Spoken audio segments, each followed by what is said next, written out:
question is, Mrs. Rupa Kapoor has a house property in Jaipur city which has occupied for 5 months and then she has given it on rent to her friends on a monthly rent of rupees 10,000.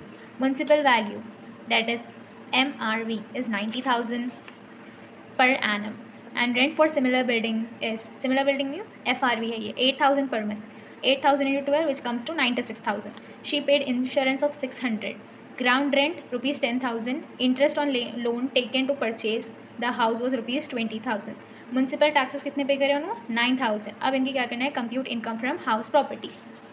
So here you can see SSC has occupied the house only for part of year, that is 5 months, and remaining part, that is 7 months, she has let out the property. Let out मतलब उन्होंने दूसरों को दे दिए थे वो property rent पे.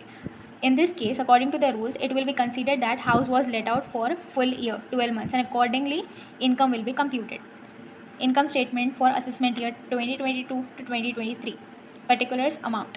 पहले अपन को क्या कैलकुलेट करना था, GAV. Here it is, compute GAV. We have to compare MRV with FRV. Step 1 क्या था अपना, ERV निकालना. और अपन के क्वेश्चन में रेंट कंट्रोल एक्ट नहीं दिया गया, तो अपन को क्या करना है, MRV और FRV का हाईएस्ट अमाउंट ले लेना है. MRV कितना है क्वेश्चन में, 90,000, और FRV 8,000 into 12, that comes to 96,000. तो अपना ERV क्या आ गया, 96,000. अब कंपेयर करना है तो अपन को सेकेंड स्टेप में ERV with ARV, that is actual rental value, to get GAV. The highest amount will be GAV. तो ERV कितना है अपना 96,000 और एक्चुअल रेंटल वैल्यू कितनी होंगी घर की, 10,000. 10,000 into 12, दैट कम्स टू 1,20,000.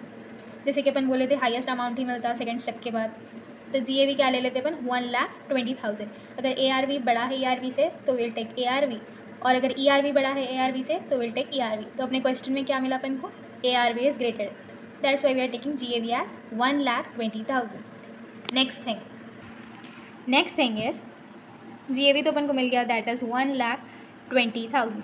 अब अपन को म्यूनसिपल टैक्सेस माइनस करना है. क्वेश्चन में अपन को कितना म्यूनसिपल टैक्स दिया गया है, here you can see municipal taxes paid 9,000. कितने पे करे इन्हों, मिसेस रूपा कपूर, म्यूनसिपल टैक्सेस 9,000. इन दोनों को अगर अपन अब डिडक्ट करें तो अपन को आती net annual value, that is 1,11,000. 1,11,000 का अपन को 30% लेना है for standard deduction. As I told, standard deduction is 30% of NAV, that comes to 33,300. और एक और डिडक्शन मिलता है अपन को, that is interest on loan under section 24 clause B. तो इनका इंटरेस्ट कितना है लोन पे, 20,000. 20,000 अपन यहाँ पे ले लिया एज इंटरेस्ट ऑन लोन, इतना इनको डिडक्शन मिल जाता. Income from house property comes to 57,700. Simple, right.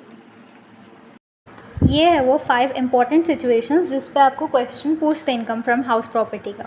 Self occupied है तो GAV का कैलकुलेशन 0 आता, क्योंकि ना MRV ERV ये सब देखने की ज़रूरत नहीं पड़ती. लेट आउट मतलब fully rented, higher of actual rent और एक्सपेक्टेड रेंट, जिस पे अपन ना प्रॉब्लम करे अभी, वो लेट आउट वाला ही था. Next is vacant, part year rent, मतलब हायर ऑफ रिसीव रेंट और फुल ERV. मैं ये बोली थी आप लोगों को स्टेप 3 में.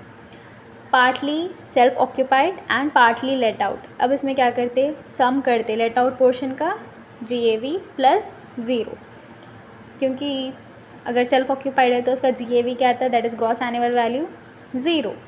डीम्ड लेट आउट मतलब अगर उनके एक से ज़्यादा घर है तो दूसरा, उन्होंने एक घर में रहते हो सेल्फ ऑक्यूपाइड, बल्कि उन्होंने GAV 0 ले रहा है उसका, उस पर कोई टैक्स नहीं पे कर रहा उन्होंने. लेकिन अगर उनके एक से ज़्यादा घर है, फॉर एग्ज़ाम्पल उनके 3 हाउसेस है, तो बाकी के 2 हाउसेस डीम्ड लेट आउट, मतलब उन्होंने रहो नको रहो, रेंट पे दो मत दो, खाली भी पड़े हुए वो बाकी के 2 घर, फिर भी उस पर क्या हो जाता, एक्सपेक्टेड रेंट, दैट इज़ मैं बोली थी ERV लग जाता और उनको उस पर टैक्स पे करना पड़ता.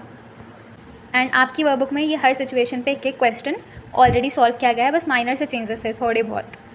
You can easily solve them, क्योंकि आपको 4 मैजिकल स्टेप्स मालूम हैं. Try them out, solve them, and do let me know in the comments below. I'm providing 2 to 3 questions in this video. Do let me know those answers, and if you are having any doubt in those questions, ask me freely. You're free to ask.